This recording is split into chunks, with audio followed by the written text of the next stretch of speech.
নতুন রাষ্ট্রপতি নির্বাচনকে কেন্দ্র করে দেশের রাজনৈতিক অঙ্গনে আলোচনা তুঙ্গে। বিভিন্ন মহলে ১ ডজনের বেশি নাম ঘুরে বেড়ালেও বিএনপির অভ্যন্তরীণ আলোচনায় শেষ পর্যন্ত ৩ নেতার নামই সবচেয়ে বেশি গুরুত্ব পাচ্ছে। তারা হলেন দলের স্থায়ী কমিটির সদস্য ও বর্তমান ভারপ্রাপ্ত রাষ্ট্রপতি হাফিজউদ্দিন আহমেদ, স্থায়ী কমিটির সদস্য অধ্যাপক ডক্টর আব্দুল মঈন খান এবং দলের মহাসচিব ও স্থানীয় সরকার, পল্লী উন্নয়ন ও সমবায় মন্ত্রী মির্জা ফখরুল ইসলাম আলমগীর। দলীয় সূত্রে জানা গেছে, শনিবার বিএনপির সর্বোচ্চ নীতি নির্ধারণী ফোরামের বৈঠকে রাষ্ট্রপতি নির্বাচনের বিষয়টি উত্থাপিত হতে পারে। যদিও এটি আনুষ্ঠানিক আলোচ্য সূচিতে নাও থাকতে পারে। অতীতের মতো এক্ষেত্রেও স্থায়ী কমিটির সদস্যরা সিদ্ধান্তের ভার দলের শীর্ষ নেতৃত্বের ওপর ছেড়ে দেওয়ার পক্ষে মত দিতে পারেন। দলীয় একাধিক সূত্র জানায়, সম্ভাব্য প্রার্থীদের রাজনৈতিক, সাংবিধানিক ও কূটনৈতিক গ্রহণযোগ্যতা নিয়ে উচ্চ পর্যায়ে আলোচনা চলছে। তবে এখনো কোনো চূড়ান্ত সিদ্ধান্ত হয়নি। রাষ্ট্রপতি নির্বাচনে শুধু দলীয় পরিচয় নয়, আন্তর্জাতিক গ্রহণযোগ্যতা, সাংবিধানিক ভারসাম্য, অভিজ্ঞতা এবং বিতর্কমুক্ত ব্যক্তিত্বকেও গুরুত্ব দেওয়া হচ্ছে।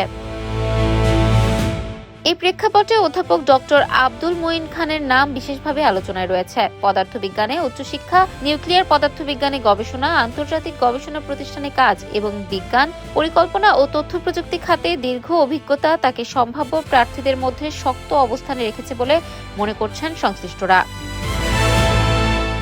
অন্যদিকে মির্জা ফখরুল ইসলাম আলমগীরের দীর্ঘ রাজনৈতিক জীবন, তৃণমূল থেকে জাতীয় নেতৃত্বে উঠে আসা এবং সরকার পরিচালনার অভিজ্ঞতাও বিবেচনায় রয়েছে। পাশাপাশি বর্তমান ভারপ্রাপ্ত রাষ্ট্রপতি হাফিজউদ্দিন আহমেদের অভিজ্ঞতাও আলোচনায় গুরুত্ব পাচ্ছে। তবে বিএনপির দায়িত্বশীল কোনো নেতা এখনো রাষ্ট্রপতি পদে কাউকে আনুষ্ঠানিকভাবে প্রার্থী হিসেবে নিশ্চিত করেননি। নির্বাচন কমিশন তফসিল ঘোষণার পরই দল আনুষ্ঠানিকভাবে প্রার্থীর নাম ঘোষণা করবে বলে জানিয়েছে দলীয় সূত্র।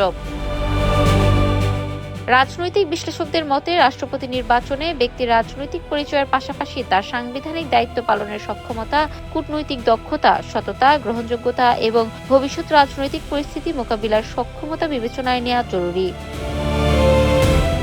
আন্তর্জাতিক বাণিজ্য ও রাজনীতি বিশ্লেষক মোবাশ্বের হোসেন টুটুল বলেন, রাষ্ট্রপতির ৫ বছরের মেয়াদ, সম্ভাব্য তত্ত্বাবধায়ক সরকারের সময়, ভূমিকা, নির্বাহী ক্ষমতার সম্ভাব্য পরিবর্তন, রাজনৈতিক অভিজ্ঞতা, শিক্ষাগত ও কূটনৈতিক যোগ্যতা, সাংগঠনিক বাস্তবতা এবং শারীরিক ও বুদ্ধিবৃত্তিক সক্ষমতা সহ একাধিক বিষয় বিবেচনায় রেখেই সিদ্ধান্ত নেওয়া উচিত। তার মতে, আবেগ নয়, যুক্তিনির্ভর সিদ্ধান্তই রাষ্ট্রের জন্য কল্যাণকর হবে।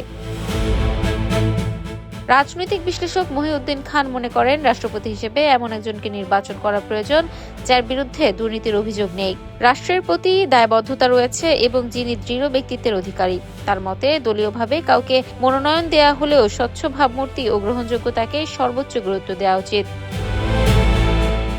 রাষ্ট্রপতি নির্বাচনকে ঘিরে রাজনৈতিক অঙ্গনে আলোচনা যতই বাড়ুক, শেষ পর্যন্ত প্রার্থী নির্ধারণের সিদ্ধান্ত বিএনপির সর্বোচ্চ নীতি নির্ধারণী পর্যায়ের হাতেই থাকবে বলে সংশ্লিষ্টরা মনে করছেন। ইফাত আরা আইরিন, ক্যাম্পাস টাইমস।